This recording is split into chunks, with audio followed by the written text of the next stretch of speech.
They may have more money than ever. They may have complete control over their schedule, but they're restless. They're trying to figure out, where do I fit now?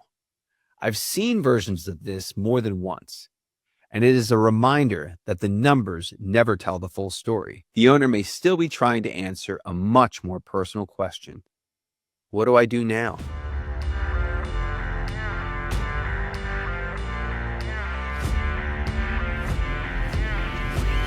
There's a number I've not been able to stop thinking about. The Exit Planning Institute found that 76% of business owners who sell their company deeply regret it within 1 year. 76%. That is not a small group. That's 3 out of every 4 owners. And here's the part that really matters. For most of them, the regret is not primarily about the money. It is not that they sold too cheaply. It's not that they chose the wrong buyer or left money on the table. In many cases, the financial outcome was perfectly fine. The transaction worked, but the owner was not prepared for what came after it. That is what I want to talk to you about today, because if you own a business, there's a good chance that you'll eventually have to answer this question. What happens when the business is no longer yours? And I believe that's a question that every owner should consider years before the first offer arrives. Welcome to Going Beyond the Deal. I'm your host, J. Michael Fischer Jr. Let's get into it. Take a moment and really think about that. 76% regret within 1 year. When most people hear a statistic like that, they immediately assume the owners didn't receive enough money. Maybe they were accepted the wrong offer. Maybe they learned later that the company was worth more. Maybe they watched the buyer grow the business and started wondering whether they sold too soon. And yes, those things can happen. Price matters, timing matters, the buyer matters, the structure of the transaction matters. I spend a great deal of my professional life helping owners think through those exact same issues. But the research suggests that the regret goes much deeper than the valuation. Plenty of owners received a fair price. Some received a tremendous price. They protected their families financially. They created wealth that could last for generations. On paper, the deal was a success, and yet many of them still regretted it, because a successful transaction does not automatically create a successful transition. Those are 2 very different things. The sale may have been the finish line for the business, but it was not the finish line for the owner. It was the beginning of a new chapter. And too many owners walk into that chapter without ever deciding what they want it to look like. So if the regret is not primarily financial, what is it? In many cases, it's the loss of identity. It's the loss of purpose. It's the realization that the business was providing something that the money cannot replace. For many owners, especially founders and family-owned business owners, the company is not simply an asset they own. It is a part of who they are. It may carry their family's name. It may represent 30 to 40 years of sacrifice. It may have been started at a kitchen table or in a garage, or with money the family could barely afford to invest. The owner has lived with the business through the good years, the difficult years, the recessions, the employee challenges, the customer losses, and moments when they weren't sure if they're actually going to make it. They created jobs, they supported families, and they built relationships that lasted for decades.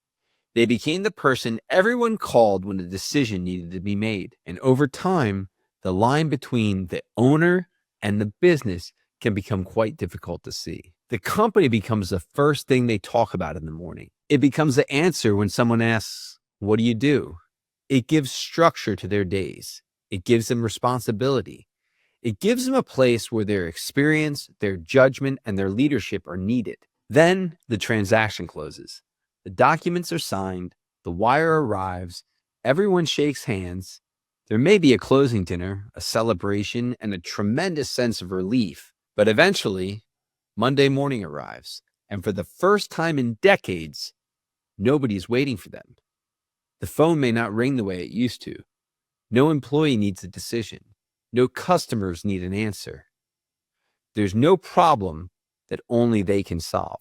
That can be difficult for someone who has spent most of their adult life being needed. Some researchers compare the emotional experience of selling a business to moving through the stages of grief.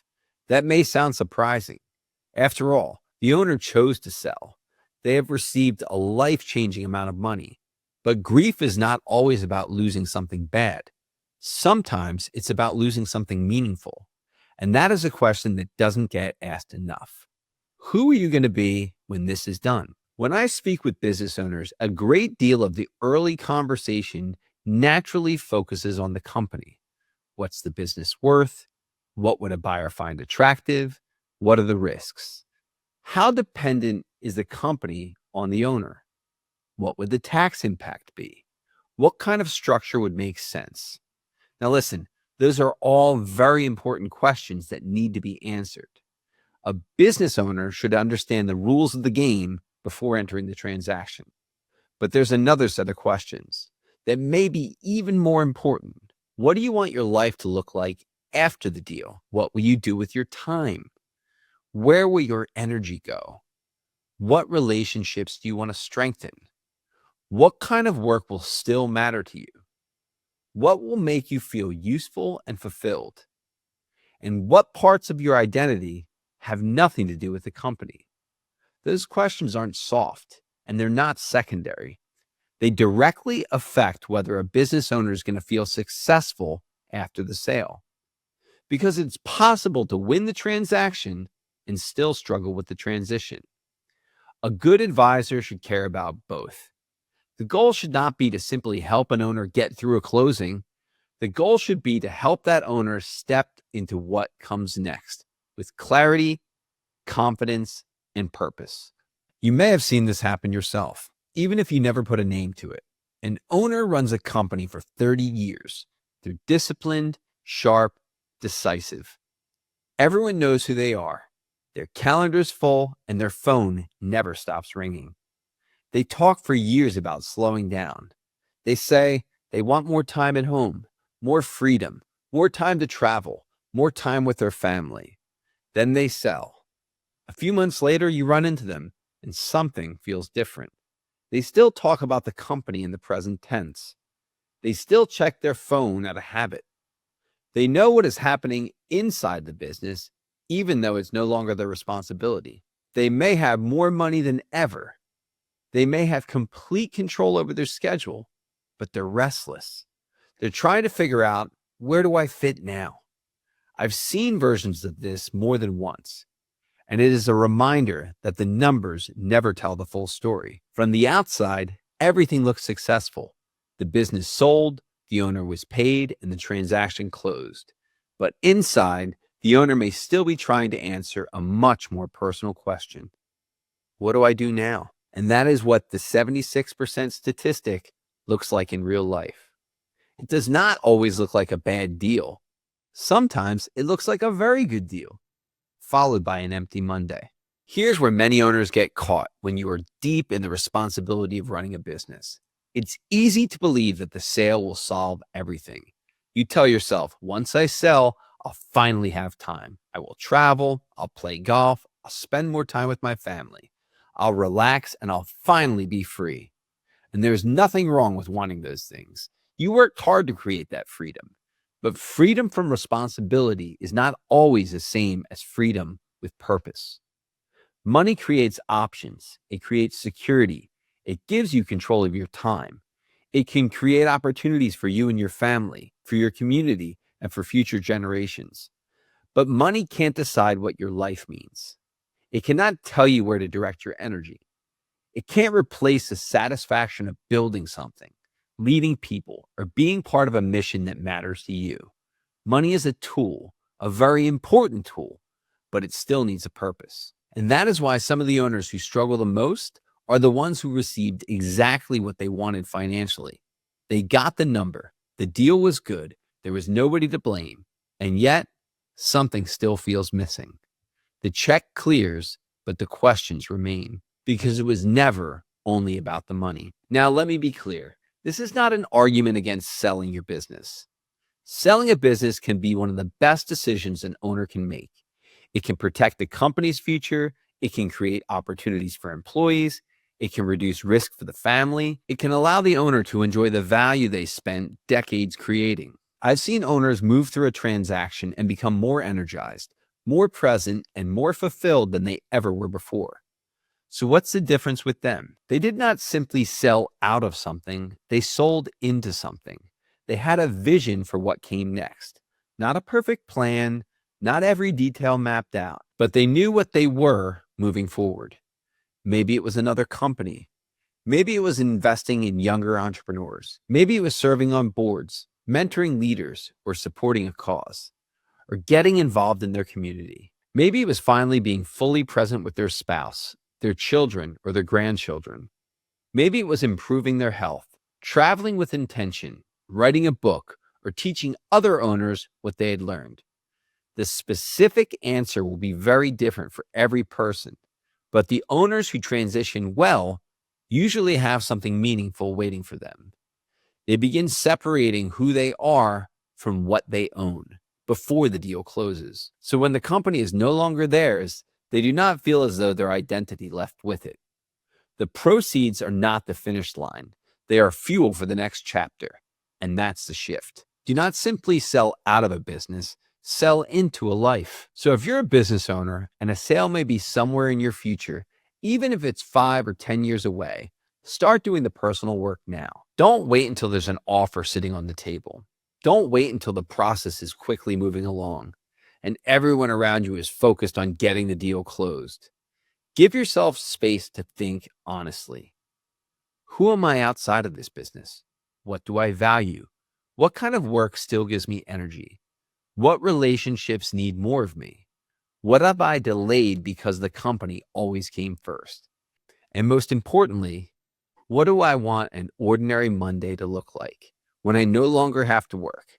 That last question really matters because vacations are easy to imagine. Golf trips are easy to imagine. Celebrations are easy to imagine. But real life is mostly made up of ordinary days. What will give those days structure? What will make you feel useful? What will challenge you? And what will help you to continue growing? If you don't know the answers yet, that does not mean you can never sell. It simply means there's more work to be done. Build the answer before you need it. Create interests outside of the company. Strengthen the relationships that matter. Develop other places where you can contribute. Begin crafting a life that's bigger than the business. Then, when the opportunity does arrive, you can evaluate it with greater clarity. You won't be selling because you are exhausted, frustrated, or chasing a number you hope everything will solve. You will be making a thoughtful decision about the business, about your family, and the life you want to live next. Get the valuation right, get the buyer right, get the terms right, get the taxes right, protect your people, protect your legacy, but get your Monday right first. Because a successful exit should not simply change your balance sheet, it should help you craft a meaningful life. 76% of owners regret selling within 1 year. And for most of them, the real issue is not the money. It's the missing next chapter they never took the time to build. So if you remember one thing from this episode, remember this. A sale is not the finish line. It's a door. And what matters is not simply the size of the check you're holding when you walk through it. What matters is whether you know exactly where you're going next. Build that life before the closing. Start thinking about who you are outside of the business. Start investing in your relationships, your health, your interests, and the work that still matters to you. Don't just prepare for the sale of a company. Prepare for the transition of yourself. The check doesn't always fill the hole. Only a meaningful reason to get up in the morning can do that. And that's it for this episode. If you know a business owner who may have a sale somewhere in their future, send them this episode. It may help start a conversation that's just as important as evaluation, deal structure, and the purchase price. I'm J. Michael Fischer Jr. This is Going Beyond the Deal. I'll see you on the next one.